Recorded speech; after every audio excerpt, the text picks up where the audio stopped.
aire. No escuchaba. Para mí es un honor estar acá, en Flaxo. Antes de venir acá a la sala de conferencia, la sala de auditorio, hemos estado conversando con el director y me estaba mostrando unos libros que lo habían hecho acerca de Bolivia. Esta, por ejemplo, que dice Perspectivas de la política económica de la Bolivia postdictatorial, ¿no?, del año 1985. Y les voy a leer, ¿vale? Tienen tiempo, ¿verdad? Claro. Es poquito, no se preocupen. Son apenas, ¿cuántas? 50 páginas. 172, es que no hay problema. Y dice lo siguiente, esto ojalá me puedan escuchar allá atrás. Dice, Bolivia tiene tanto nacional como internacionalmente una imagen de inestabilidad que supera los márgenes del simple frecuente cambio de gobierno. En efecto, en Bolivia no solo cambian a menudo los gobiernos nacionales, lo hacen también las autoridades locales y los representantes bolivianos en el exterior. Como si ello fuera poco, cada nuevo gobierno y cada nueva autoridad cambia los planes, proyectos de sus antecesores. Pese a esta aparente total inestabilidad y variabilidad, Bolivia ocultó en el pasado una gran estabilidad y constancia en su modelo de acumulación. Así empieza este libro, 1985. Así lo describían Bolivia. Y muchos investigadores seguramente, cuando trataban o investigaban o indagaban sobre Bolivia, la imagen era esa de esa inestabilidad social, inestabilidad política, inestabilidad de los gobiernos. Incluso en un año tuvimos 3 gobiernos. Después de un periodo dictatorial, vino un periodo, entre comillas, pongo comillas, democrática. Pero para entender a Bolivia, que es lo que les voy a contar, y agradezco por el tiempo que ustedes están acá, agradezco por el espacio y tiempo que nos brindan acá, a la Pacha, al Cóndor Mamantapa. El Cóndor Mamantapa es el espíritu de la casa, por permitirnos encontrarnos y reencontrarnos, porque en la cosmovisión ancestral dicen nuestros abuelos que si nos estamos encontrando ahora es que nuestros ancestros se encontraron antes. Y si nos encontramos ahora, es un compromiso de que los que van a venir a través de nosotros se van a volver a encontrar. Entonces, es un encuentro, cada encuentro es un reencuentro de compromiso, de amor y de cariño. Bolivia, para entenderla hoy, necesariamente tenemos que remontarnos hacia el pasado, porque si no, no entenderíamos el contexto del presente, ni siquiera la proyección en el futuro. El año 1492, dice la historia oficial, el 12 de octubre llegó los europeos a América, a Abya Yala, hoy llamada América. Trataron de definir este hecho histórico, entre comillas también, como un encuentro. Pero todo ese proceso que inicia 1492 en el continente y el año 1532 en la región, en Sudamérica, cambia la historia. Nuestros ancestros, nuestros abuelos, abuelas, seguramente tenían sus dificultades, pero teníamos una propia decisión. Teníamos una decisión de los que vivíamos acá, de los que morábamos acá, reflejada en nuestros ancestros. Pero cuando llegan los europeos, cambia la historia, porque quienes vinieron, no vinieron para hacer un encuentro cultural, un encuentro de culturas. Ustedes conocen ya la historia,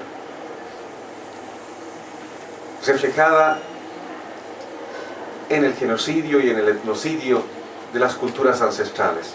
Uno puede decir, y algunas veces lo escuché en alguna conferencia, me dice, pero eso es el pasado, Fernando, ¿por qué tocas ese pasado? Yo le digo, ese pasado está aquí. Ese pasado está aquí, reflejada en la estructura colonial que aún existe, sumergida en estructuras jurídicas, en estructuras orgánicas del Estado-Nación, en las relaciones sociales de vida económica. Hoy, en Latinoamérica y en África, la pobreza tiene un rostro indígena, rostro afro. Pero no es por nuestra incapacidad, es por una política de segregación, de exclusión. Ese es el resultado de la colonia. La colonia dejó huellas que hasta hoy lo llevamos en algunos países, de una política progresiva de exclusión al pueblo indígena. Durante el periodo de las rebeliones de los libertadores, donde se conforman los estados-nación, tampoco resuelven, por lo menos en Bolivia no resolvieron la parte de lo que es esta política colonial. Todo el periodo de la República, desde el año 1825 en Bolivia, fue simplemente un cambio de gobierno de los chapetones, así se lo conocían a los españoles en ese tiempo, a los mestizos y blancos, quienes continuaron con esa política de exclusión. La libertad tenía limitaciones. La libertad no estaba enfocada para el indígena originario ni para el afrodescendiente. Porque si revisamos la historia siglo XX, 1900 adelante, aún había el pongueaje. El pongueaje es un término de una reducción prácticamente del servilismo de los pueblos indígenas en Bolivia. Pero los procesos revolucionarios desde el año 1492 hubo muchas, algunas escritas, algunas recuperadas, otras invisibilizadas, otras en las páginas del olvido, de la destrucción, como los códices mayas. Pero la rebelión, la resistencia siempre continuó. Algunos hechos tenemos, algunos puntos para marcar, por lo menos que han sobrevivido a la destrucción documental. El año 1871, la rebelión de los Katari y los Amaru. Algunos deben conocer acá. Katari y Amaru, en Aymara y Quechua, significa serpiente. Fue una estrategia de la serpiente que resplandece. Fue una estrategia de una forma de resistencia a la estructura colonial, que abarcó una preparación de 10 años, dice los documentos de los procesos que llevaron adelante a Bartolina Sisa y Tupac Katari. 10 años de preparación. Hoy, si nosotros queremos motivar a un levantamiento, seguramente el WhatsApp, a través del Facebook y otras redes sociales, es inmediato. Pero en esos tiempos, el poder preparar llevaba tiempo, había que viajar, ¿no? Y ese viaje no era solamente en unas horas, eran a veces en meses. Y dicen los registros documentales del proceso que se llevó adelante una preparación de 10 años. Pero ocurrió, el año 1871, la estrategia de la serpiente que envuelve, que resplandece, se llevó a cabo en Cusco, en La Paz, en Puno, en Sorata, poblaciones del altiplano, para luchar contra la estructura colonial. Mucha gente piensa que fracasó el movimiento Katari y Amaru, pero no es así, porque la estrategia es envolver. Ustedes saben que la serpiente lo que va a comer primero envuelve y después poco a poco aprieta y después se lo engulle. ¿Saben eso, verdad? Y lo mismo, el cerco es el envolver. Y todavía hoy en ciudades en Latinoamérica, como en México, DF, por ejemplo, seguimos envolviendo, porque los pueblos indígenas vivimos alrededor, en la periferia, en el barrial, en las villas, y estamos envolviendo y custodiando siempre para poder entrar. Entramos en algunos países, como Ecuador y Bolivia. Entramos en algunos países para poder cambiar una estructura. Pero continuaba la resistencia. El año 1899, el movimiento de los Huilca. Huilca es el sol sagrado, la estrategia del sol sagrado es poder empezar a luchar con puntos de apoyo que es la identidad. Pero el año 1931 ocurre una experiencia de una recuperación desde la identidad, desde nuestra cosmovisión, nuestras propias lógicas de vida en Warisata. Si algunos saben también y conocen Warisata. Es un espacio, una escuela Ayllu, así se lo denominó, para no solamente alfabetizar o aprender el abecedario, sino recuperar sobre todo nuestro paradigma, nuestra lógica de relacionamiento con la vida, con la Pachamama, con nuestra ideología. Eso fue Warisata. Duró 9 años, 9 años importantes, pero que formó generaciones enteras, que derivó en lo que se denomina en la historia oficial en Bolivia la Revolución del 52. La Revolución del 52 no fue propiciada por un partido político, sino por la efervescencia de ese proceso de Warisata, donde se motivó para recuperar nuestra lógica de vida, nuestra forma de pensar, nuestra identidad, nuestra cosmovisión. Esa fue. Se hizo muchas políticas sociales, entre comillas, en los tiempos de 1952-53, pero fue solamente un proceso de inclusión, nada más, porque es muy diferente integrar a incluir. Yo te puedo incluir, pero no me muevas nada, ¿no? Te incluyo, aquí tengo un sitio, pueden venir, pero es muy diferente. ¿Por qué no nos integramos? Es decir, reconstruimos de nuevo y no solamente nos adecuamos a estructuras. La estructura colonial nos permitió, desde la revolución en Bolivia, incluirnos, pero en la estructura colonial. Seguro que algunos nos hemos incluido bien, pero no éramos nosotros. No éramos nosotros. Continuó el 60, 70, del 70 empezó todo un proceso de dictaduras militares que duraron casi década. Hasta el año 1980, 81, las dictaduras continuaron, y obviamente con el saqueo, una visión hegemónica, jerárquica, de cómo se debe llevar un país. Esa era la visión en esos tiempos.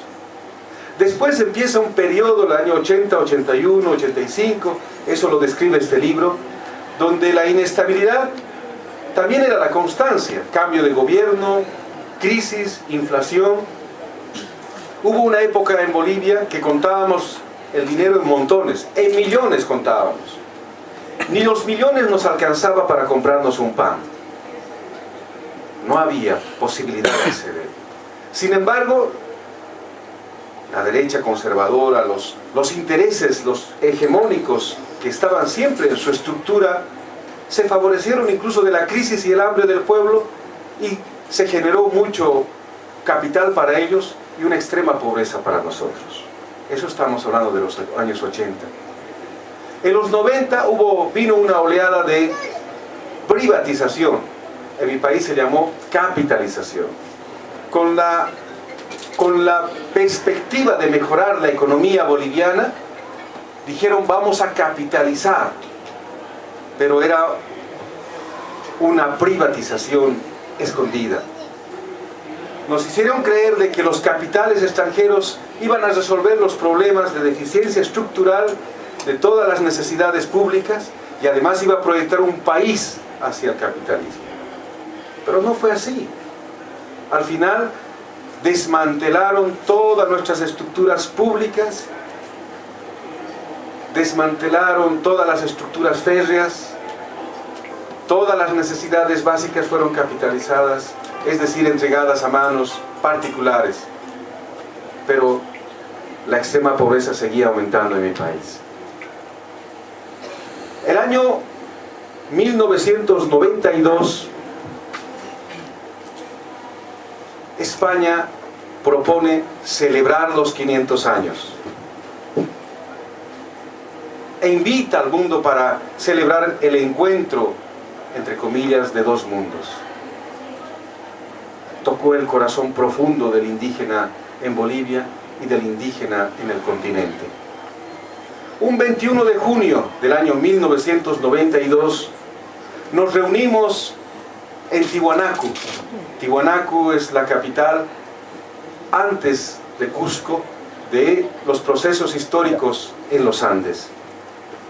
Vinieron varios representantes, pensadores, filósofos y sobre todo amautas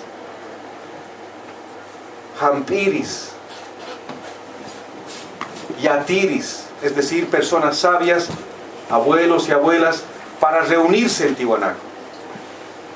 Y esperamos el amanecer del 21 de junio, porque el 21 de junio es el inicio del Año Nuevo indígena originario del hemisferio sur. Pero en esos tiempos debatimos de qué se trata, qué es lo que estamos buscando los pueblos indígenas. ¿Incluirnos al Estado colonial o transformar el Estado colonial? Hubo muchas propuestas.